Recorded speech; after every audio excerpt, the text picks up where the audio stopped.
In the silence of your own company, you meet the person you've been trying to become. There's a kind of person who doesn't need the crowd to feel complete. They find strength in stillness and direction in solitude. Maybe it's a Friday night alone, curled up with a book, while the world celebrates elsewhere. Or the drained feeling after a crowded party, when every laugh and word seems to pull energy from your chest. To the outside world, they might look distant, withdrawn, even cold. But in truth, they are the ones who move through life with quiet certainty, the self-believers. They don't need to be seen to know they exist. They don't need to be heard to trust their thoughts. Their validation doesn't come from noise, it comes from alignment. But here's the paradox. In a world that rewards volume, how does a quiet soul survive? How do you protect your energy when every interaction drains it a little more? Why do some people find peace in silence, while others run from it like it's a storm? And if you've always felt different, like crowds exhaust you, small talk suffocates you, and solitude restores you, what does that say about the way your mind is wired? What if your quietness isn't emptiness, but depth? What if your silence isn't a wall, but a mirror?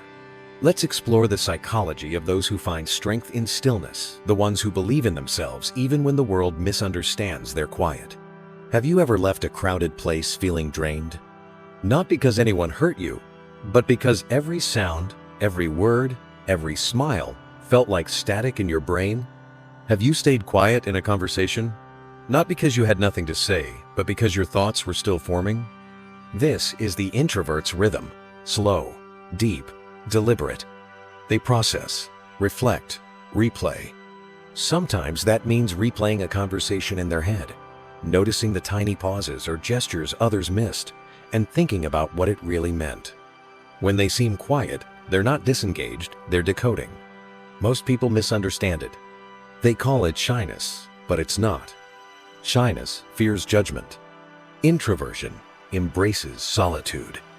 An introvert doesn't hide from the world out of fear, they step back to understand it.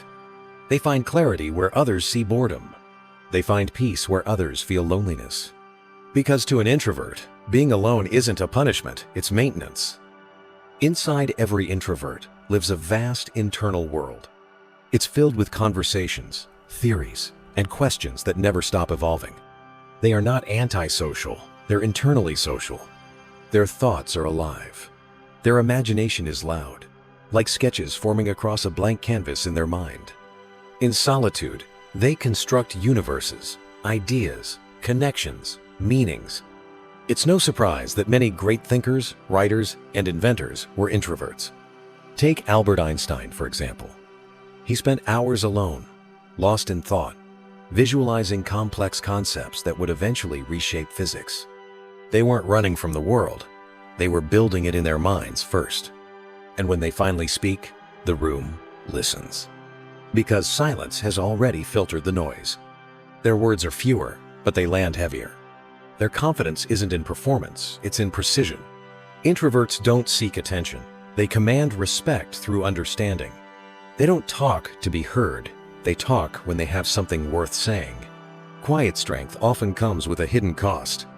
Introverts live in a world that doesn't always understand depth over volume. They crave connection, yet fear exposure. They want to be seen, yet avoid the spotlight. They seek understanding, but only on their terms. Sometimes they catch themselves staring at a lively cafe from the corner window, lights reflecting on the rain-soaked street, wondering, if I stay quiet, will anyone notice me? If I keep thinking instead of speaking, will they mistake it for weakness? This is the paradox they hold, oceans inside, yet show only ripples. They're often misunderstood, not because they lack words, but because the world rarely pauses long enough to hear them fully. And that's their silent ache, like nursing a warm cup alone at night, craving connection, yet unwilling to compromise their peace. Perhaps belonging was never the goal. Maybe understanding was. Here's the truth. Introverts don't need to speak louder. They need to speak truer.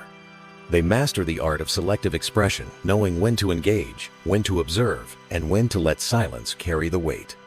The quietest person in the room often sees the most. They're not distracted by performance. They're noticing patterns, a colleague's hesitation, a subtle glance, a shift in tone, like the rhythm of footsteps in a quiet hallway. That's why introverts often make brilliant strategists, leaders, and creators. They don't rush to act, they wait until understanding is complete. They don't react, they calculate. Even a small pause before speaking can shift the outcome of a conversation, giving them unseen influence. Their strength doesn't come from noise, but from clarity. And clarity in a world addicted to chaos is power. Here's a question to sit with. Why does silence make people uncomfortable? Because silence forces you to meet yourself. And most people haven't made peace with that encounter. But introverts, they have. They've walked the halls of their mind. They've seen their insecurities, confronted their thoughts, and still chosen to stay there. Why does the world fear silence? Could it be that they've never met themselves fully? And yet, in that quiet, you've already confronted the storm inside. That's courage. To sit alone and not feel empty, to trust your own company, that's emotional self-sufficiency. The truth? The world fears silence because it can't control it. It can't categorize it. It can't measure it. But introverts don't seek control, they seek understanding. They don't need to fill every moment with words. They know that stillness is where meaning forms. People who live in quiet often build a different kind of confidence, one rooted in self-belief. Not from applause, but from awareness. Not from validation, but from accuracy. They don't always get it right fast, but when they do, they get it right deeply. They've trained their intuition to pick up on what others miss. They act slower, but with precision. They speak less, but with purpose.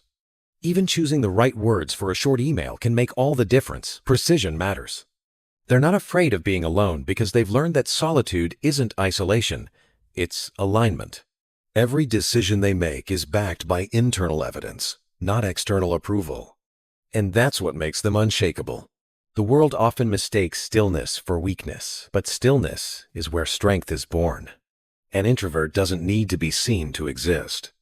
They don't need to speak to be understood. They simply need to be with awareness, with depth, with truth. If you are one of them, know this. You are not strange for wanting peace. You are not fragile for needing space. You are not cold for being selective. Your silence has its own gravity. Your presence has its own depth. And your solitude, that's where your soul recalibrates, like a compass aligning under the stars. The loudest voices may command the room, but the quietest minds shape the world. The quieter you become, the more you can hear. Because sometimes, being unseen is just another form of being deeply understood. Stay connected, and I will provide you the more facts of human psychology. Thank you for watching.